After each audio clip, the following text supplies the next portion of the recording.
સોમવારે સવારે મધ્યપ્રદેશ અને ઉત્તર પ્રદેશ સહિત 13 રાજ્યોમાં ગાઢ ધુમ્મસ છવાઈ ગયું હતું.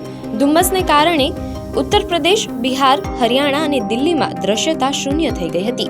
સવારે 8:30 વાગ્યા સુધીમાં રસ્તાઓ પર કંઈ સ્પષ્ટ દેખાતું ન હતું. યુપી, હરિયાણામાં શૂન્ય દ્રશ્યતાને કારણે 20 અકસ્માતો, 80 વાહનો અથડામણમાં 12 લોકોના જીવ ગયા હોવાનું અહેવાલોમાં જાણવા મળ્યું છે.